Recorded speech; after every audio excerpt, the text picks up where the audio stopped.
Welcome to ई शिक्षा bye Brajesh. तो साथियों, आज हम झारखंड के पंचायती राज अधिनियम में ग्राम सभा की स्थिति और अधिकार के बारे में जानेंगे।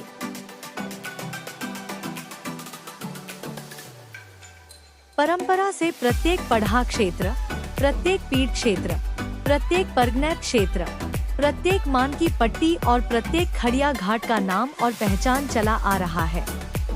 इनमें से सिर्फ मान की एवं परगनेतों को सरकारी मान्यता है। सेटलमेंट पदाधिकारी के हस्ताक्षर और मोहर से उन्हें अधिकार दिया गया है। यही अनुसूचित क्षेत्र के इलाकों की परंपरागत पहचान है। पेसा के तहत परंपरागत और सांस्कृतिक पहचान को बनाए रखने का अधिकार कानून में संसद द्वारा बन चुका है।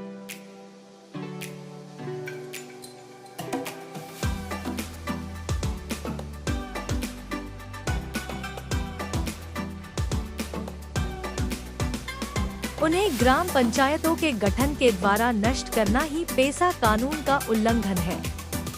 परंपरा और सांस्कृतिक पहचान को झारखंड पंचायत राज अधिनियम के द्वारा नष्ट किया जा रहा है।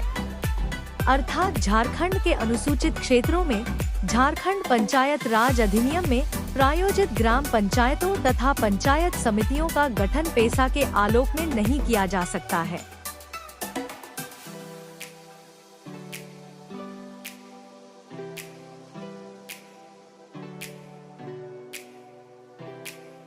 झारखंड विधानसभा को पेसा की धारा 4 क एवं घ के प्रावधानों के अनुसार अर्थात लोगों, खासकर आदिवासियों की रूढ़िजन्य विधि, सामाजिक और धार्मिक पद्धतियों, सामुदायिक संपदाओं की परंपरागत प्रबंध पद्धतियों, परंपरा और सांस्कृतिक पहचान तथा विवाद निपटान के रूढ़िक ढंग के अनुरूप पंचायत विधि बनाने का निर्देश है। राज्य सरकार इस कानूनी निर्देशों का पालन नहीं कर रही है और मनमानी तरीके से ग्राम पंचायतों और पंचायत समितियों को अनुसूचित क्षेत्रों पर थोप रही है।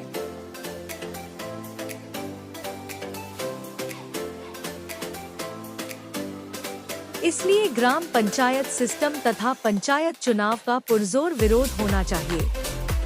फिर भी यदि सरकार ग्राम पंचायतों का क्षेत्र विस्तार मान की पीठ, परगना क्षेत्र और पढ़ा क्षेत्र पर करती है तो वह इन क्षेत्रों को खंडित, विभाजन करेगी, जो लोगों के कस्टमरी लॉ, रूढ़िजन्य विधि, सामाजिक पद्धति और परंपरा तथा सांस्कृतिक पहचान को नष्ट करती है।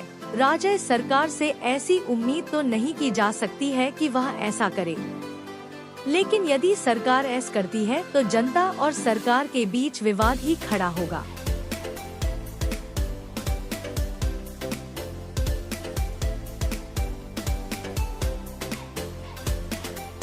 झारखंड के अनुसूचित क्षेत्र में कोल्हान क्षेत्र भी है।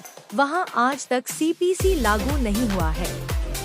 सीपीसी के बदले एक छोटा सा नियमावली है, विल्किंसन रूल, जो 1837 से आज तक लागू है।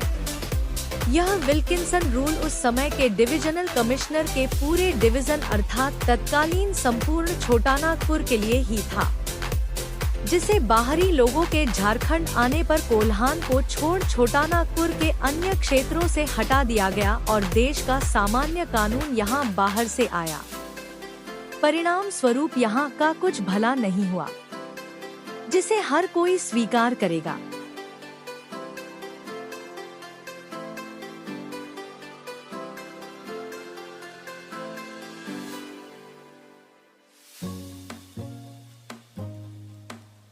कोल्हान की ही तरह झारखंड के संपूर्ण अनुसूचित क्षेत्रों में पंचायत की अलग व्यवस्था रहे। ऐसा करने पर इस क्षेत्र की अलग पहचान बनी रहेगी, जिसके लिए यहाँ के समुदाय को संवैधानिक हक है।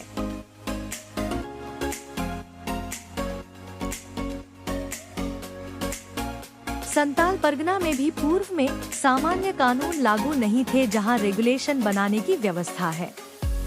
ऐसे में झारखंड के अनुसूचित क्षेत्र के लिए रेगुलेशन के द्वारा ही एक अलग पंचायती व्यवस्था जो पेसा के अनुरूप हो, तो ऐसे रेगुलेशन को अपनाने में भारत के संविधान के भाग 9 की किस व्यवस्था का उल्लंघन होगा। सामान्य क्षेत्र की पंचायत व्यवस्था सामान्य क्षेत्र में लागू हो। अनुसूचित क्षेत्र के लिए अलग से रेगुलेशन के रूप में अलग पंचायती व्यवस्था हो जो उनकी परंपरा, रूढ़िगत विधि, सामाजिक, धार्मिक पद्धति और सांस्कृतिक पहचान के आधार पर हो। पेसा कानून में ऐसी ही विशिष्ट व्यवस्था को मंजूरी दी गई है।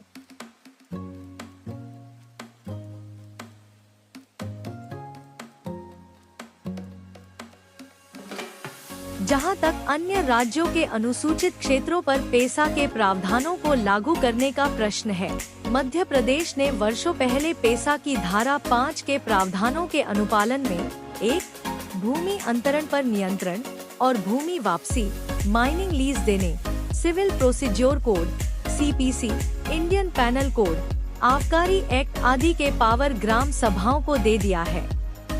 भारत में सिर्फ झारखंड ही एक राज्य होगा जिसने पेसा के इन कानूनी निर्देश का पालन नहीं किया है और उसी पंचायती राज व्यवस्था को फिर से अनुसूचित क्षेत्रों में थोपने पर लगा हुआ है।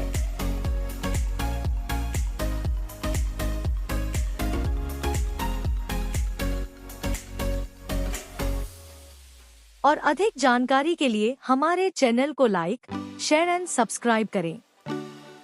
Thank you.